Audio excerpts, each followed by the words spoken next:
Hello guys, let's go through food for the silver expedition. Now, that extra day is really going to take its toll on you if you don't eat well on silver, okay? Also, silver is really about traveling as light as you can. If you don't think you're going to need it, probably leave it at home. Right, let's make a start. On the day, have a really good breakfast on your first day. Do not skip breakfast. Chug a load of water. Bring a water bottle. You know from bronze that we will refill your water all the way around. I really suggest avoiding taking sort of energy drinks and things like that with you. Endurance athletes don't use energy drinks. Well, they use a very different kind of energy drink to sort of Lucozade and Prime and things like that. Things like that are just going to give you a massive sugar spike in the morning and leave you grumpy in the afternoon. You don't need a special water bottle, but one with a wide brim or something like that's quite helpful. They're easier for us to refill for you, okay? But just keep drinking water as you go around. Okay, so lunch on day one. As with your sort of bronze, just take some sandwiches or stuff like that. The reason I'm showing you a lunchbox is don't take a lunchbox. You don't need it. You're just going to end up carrying it around with you. So make up some sandwiches. I made up some sandwiches somewhere. There they are. Put them in a bag.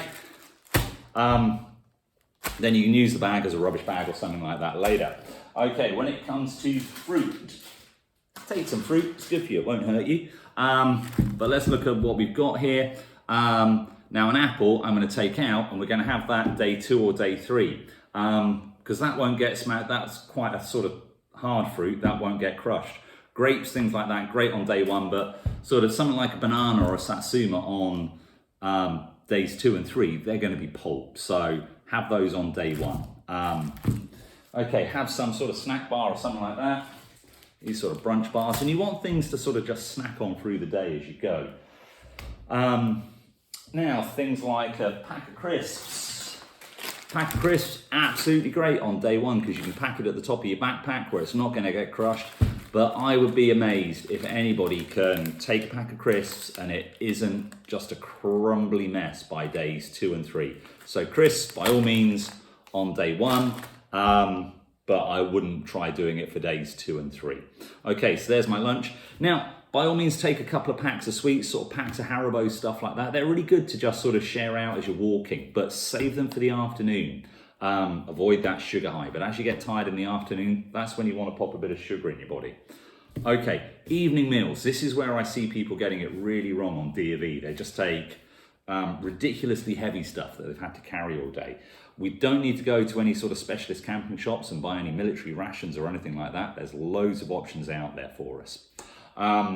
Right, fresh meat, as you know, absolute no-no. You would have horrible guts. You'll pick up some ridiculous food poisoning. And quite bluntly, I'll put you in a taxi and send you home. Right, first mistake people make. You do not need to take the whole bag of pasta, okay? You need to take enough pasta for 2 or 3 of you per meal. You're cooking, you might be walking in a group of 7, but you need to cook either as a 2 or a 3. So if you're a 4, you cook as 2 pairs. If you're a 7, do something like a 2, 2 and a 3. The camping stoves just simply aren't big enough to cook meals that size, okay? They're not designed to. They're only designed for sort of 2 to 3 people. So we just rotate meals through them. So leave that at home. Instead, get a little food bag. Measure out your pasta. There's one I prepared earlier. You want about 75 grams of pasta per person, okay? But put it in a bag, have it ready to go like that. Okay, what could we have with our pasta on day 1? You could take one of these packets of sort of carbonara sauce. They're squidgy, so they're not going to break. You could take one of those, and you could take a packet of ham. Where's my packet of ham gone? There it is. Now, cooked meats are fine for 1, yeah? A nicely sealed up one, preferably well within its best before date, okay? Again, meats, they're dicey, but cooked food on the first day. So there's your sort of day 1 meal there. You could chuck a cake or something in for dessert. Where's my cake gone? There's my cake, okay? So, something like that, bit of dessert. Pot noodles and things like that are absolutely fine, but they are a snack. They are not a meal, and you will struggle over the next 2 days if you think pot noodle is a meal. By all means, take one to have as a snack, but do not assume it's a meal. Okay, so that's our day one food. I'm just going to sort of squidge that up like that a bit. I'm going to try and leave all the food laid out on the table so we don't forget what we've got to take. Okay, day two, breakfast. I'm going to go through a couple of different options. So super quick things you can take are these sort of breakfast bar type things. There's a couple of those. Again, you know, you can take the whole box, but take them out of the box, leave the box at home. Yeah, you don't need to carry stuff like that around. You could spread these around your backpack or something like that. These sort of Nutrigrain ones, they even give you one of these on British Airways now as breakfast. How posh is that? Again, something like that. I don't know. I might want a couple for breakfast of those. I'm quite greedy. Okay, so I've got that. That's going to be my day two breakfast. I'm going to put that in there. Right, day two lunch. This is where things get a bit tricky. Day two lunch. Now, bread and stuff like that is going to squish. Sandwiches are going to be a bit rubbish by day two. Pita breads are great. So, I don't want all of these, so I'm going to split these between two. So, again, just take what you want. So, a couple of pita breads and... Where's it gone? Squidgy cheese goes well with these. Where's my squidgy cheese? There it is. So, this stuff here, if you can stomach that, that goes quite well, okay? So, there's your lunch. Again, remember, we said something like an apple on day two. Again, brunch bar or something like that. Yeah, there's our day two lunch. Again, packet or sweets or something like that to keep you going. So that's my day two lunch. Now, I then want my day three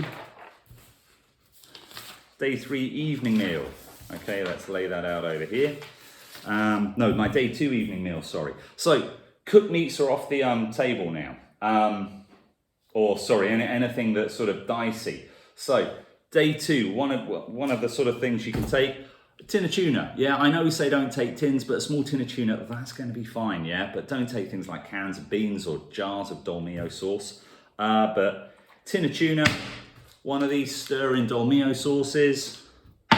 Again, you could take another bag of pasta. I'm going to put these out to the side. Another one you could take is my personal favourite for camping, chorizo. Yeah, lasts for like a decade. It doesn't last for a decade, that was a joke. Have that, look, that's all you need to carry rice-wise. That's 2 people's rice there. Compare that to the pasta, okay? So that, rice is your friend camping, okay? Rice, something like that. Again, stir the dolmio sauce in. Any one of those combinations. Pita breads are quite good as well for an evening meal. Not pita breads, naan breads. Another one you can take for an evening meal. These sort of Uncle Ben's microwave meals. We're not taking a microwave. You can boil these as well, and they boil super quick. So actually, one advantage of these, you hardly any fuel. You get your meal really quickly. Now, this says, how many people is this supposed to feed? Perfect in 2 minutes. Wow. I don't know, but from experience, I tend to eat a whole pack of that myself. Yeah, I don't really feel that's a meal for 2 people. So just bear that in mind. Bit heavier than the actual rice, but again, yeah, it's got a nice flavour to it. Okay, now, you need to be organised with your food. So if this is what I'm going to eat on day 2, I need to bag this up. Otherwise, I know what I'd be like. I'd be tucking into my day 2 food. So I'm putting all my day 2 food away in a bag, so I just don't mess around with it, yeah? Actually, one of the things you can do, a good top tip, is take your stove. You can pack your evening meal into your stove. So you can pack all that away in there. Don't be afraid to put something like an onion in and sort of chop that up or something. We'll take a couple of chopping boards and a couple of chef's knives, so things like that if you've got anything you need to chop up on the days. Okay, so you can sort of pack that stove with food as well. Okay, let's chuck all that away. Tea, coffee, things like that. We will shout you a sort of tea or coffee, I'm sure. But you need to bring a mug.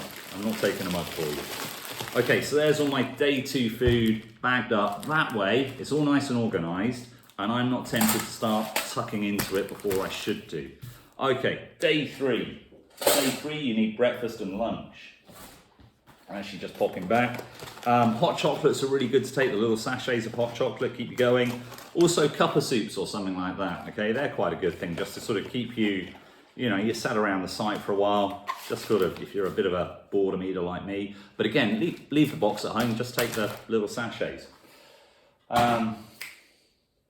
Okay, so day 2 meal. Another alternative to the breakfast bars are these sort of things. All you got to do is have boiling water and that's porridge. By day 3, you might be a little bit tired and need some energy in your body. So one of these is really good. All you do is have boiling water. You eat it out of the packet, so you don't even have to do any dishes. Porridge is about the best thing you can have in your breakfast just to keep you going through the day. Okay, so highly recommend one of those for your day 3 breakfast. Pop that over there. Your day 3 lunch, again, I'd be going back to my pita breads. I don't know where I put my pita breads. But again, these sort of, if you bought some of these breakfast bar type things, they're nice and stodgy, they'll keep you going. Bit of fruit. As before, I'm chucking everything in a bag. There are my pita breads. Couple more snack bars. Yeah, they're just going to keep me keeping going through day 3. Day 3, you're going to be tired and you probably just want to keep sort of chugging away on things as you go, okay? Now, the one other thing you need some sort of emergency ration, and you are supposed to have this emergency ration at the end, unless of course you had an emergency and you needed to eat it. But in an ideal world, you need to show us that you took a little bit more food than you have. So those kind of things like the Trekkie proteiny type bar things, but a Mars bar, a sort of, heavy chocolate bar, although they'll melt and go horrible, Lucozade sweets, things like that. But pack of Tic Tacs or something like that, that's not emergency rations. A half-eaten bag of Haribos, those aren't emergency rations. Remember, you are supposed to have that left over. Once you get back to school, you can eat it. Okay, so there we go with food. Like I say, try and travel as light as you can. No glass jars, no fresh meat, no big tins of stuff. Little tins, fine. Tuna's great for you, lots of nice stuff in there. Cool, super simple.